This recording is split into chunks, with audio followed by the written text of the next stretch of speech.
Okay, I think you guys are getting the gas laws pretty well. One thing to be careful of is always make sure your temperature is in kelvins.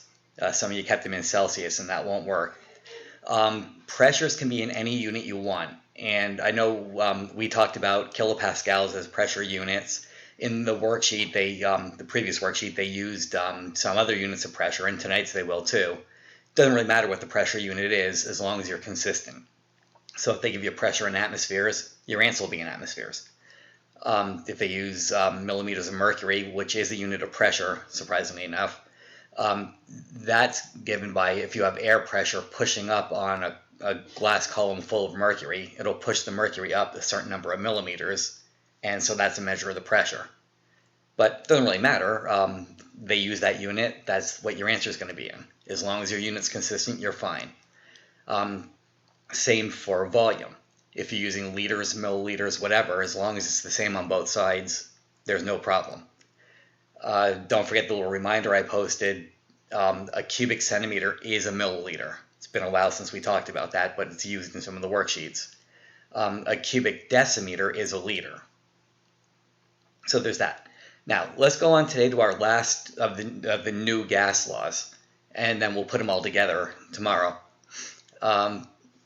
Guy-Luszak's law. I know it's spelled G-A-Y, but it's pronounced Guy-Luzak.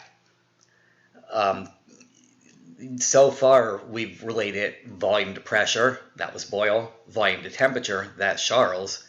Guy-Luzak comes along and says, well, what's left? Why don't I do pressure and temperature? Moles of gas we're going to leave for a little later for Avogadro to play around with. But yeah, Guy-Luzak does the last, other than that, major combination, pressure and temperature. Now, how are they related? You already know this. Consider the air in your tire of your car. It's at a certain volume and it's kind of stuck there. Volume's held constant. So that means as the temperature changes, the pressure will change with it. You take your tires and you heat them up. What happens to the gas pressure? It gets higher.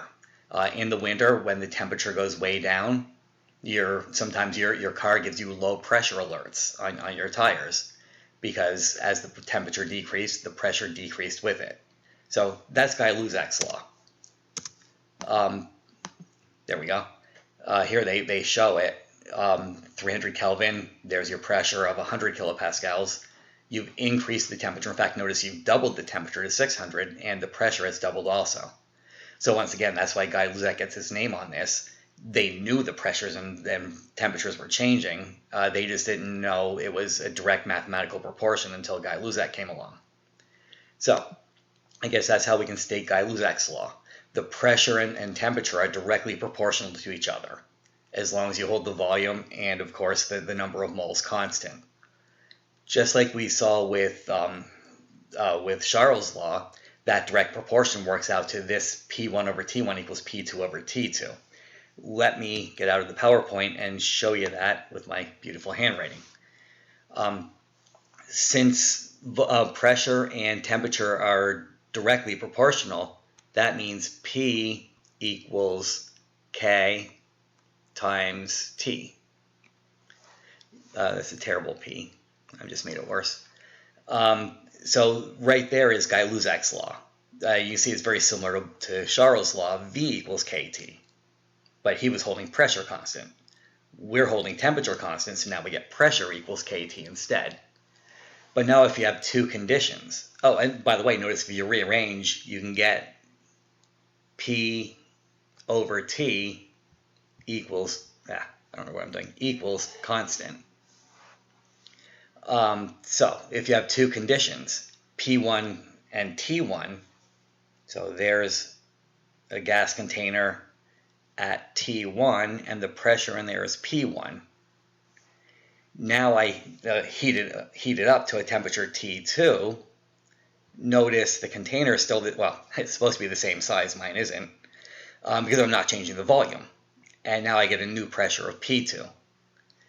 Remember that they're equal, they're proportional to each other. So P1 over T1 equals constant. P2 over T2 equals constant. And if they're both equal to a constant, that means they're both equal to each other. And that's how we get what we saw on the slideshow. And I'll go back to that now, if I can find my cursor. There it is. There's yours. That's how we get the equation that gave P1 over T1 equals P2 over T2. So you have three gas laws so far. PV equals PV, V over T equals V over T, P over T equals P over T. Guy-Luzak is this one, P over T.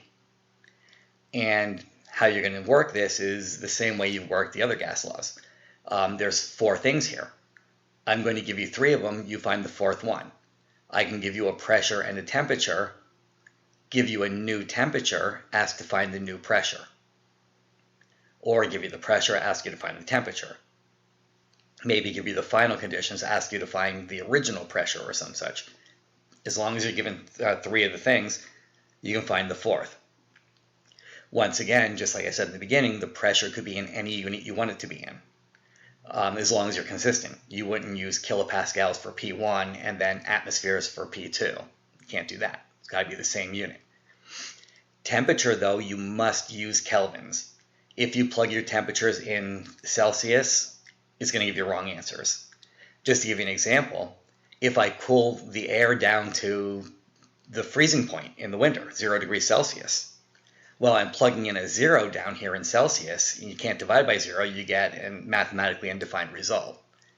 If you do that in Kelvin, it's just 273 kelvins in the denominator, and that's not a problem at all. So, must use kelvins. Pressure could be anything. Here they give an example. I used an example of car tires gaining pressure as they heat up or losing pressure as they cool down. The example that the textbook uses is a pressure cooker. Notice that pressure cooker is made of steel, so it's not expanding or contracting. In other words, the volume is constant. And since it's sealed, the number of moles of gas is constant. Nothing's leaking out of it, hopefully. So as you put it on the stove and you heat it up, the pressure inside is going to grow. And that higher pressure helps to cook the food.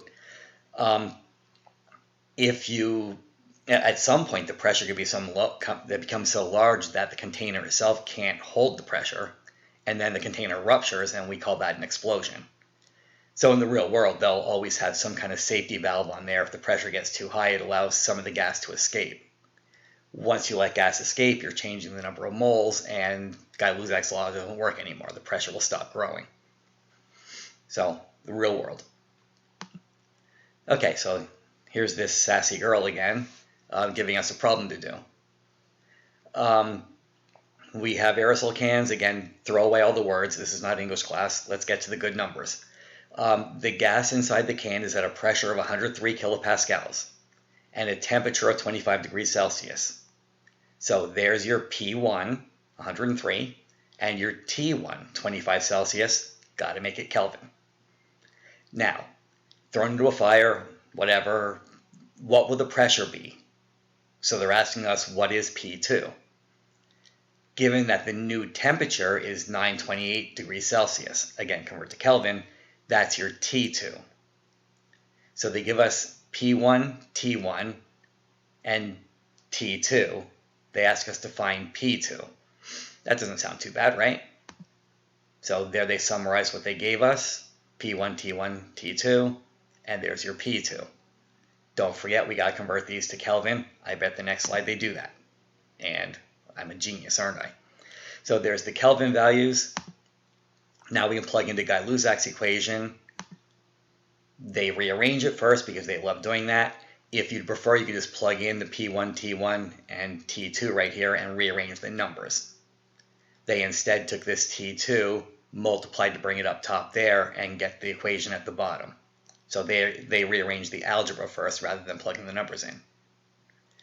But now we can plug the numbers in and do the math. We all know how to use a calculator, except maybe you, Sebastian, I don't know. And plug it in, and we should get 415 kilopascals is our pressure. Notice again, they put it in scientific notation for no good reason except to be obnoxious. You don't have to do that unless you get ridiculously huge numbers. So that's it for Guy-Luszak's law. Does the result make sense? Well, looking back, we made it hotter. Guy-Luszak says increased temperature means increased pressure. We expect the pressure to grow. Pressure was 100 and something, now it's 400 and something. So yeah, it got bigger. Guy-Luszak makes sense. Okay, one more example, and I've got only 5 minutes left to do this before my timer runs out. So here now we have a pressure cooker. They give us a temperature in kelvins. That was nice of them. And a pressure in kilopascals. That's T1, that's P1. Now we're heating it up to some new temperature, which they don't tell us. But they give us the new pressure, so that's P2. What's the final temperature? So we're asked to find what's T2. So there's your equation. Again, they rearranged it right away, but you can plug in or rearrange later. Your call. Plug in your P1 down here, your T1 down up there, and your P2 over here. Plug them in like we did before, and you get a new answer of 400 kelvins. If you want that in Celsius, you can easily subtract 273. Okay, that's it for today. Tomorrow we're going to put all these gas laws together. I know you can't wait for that. I'll leave that as our cliffhanger ending.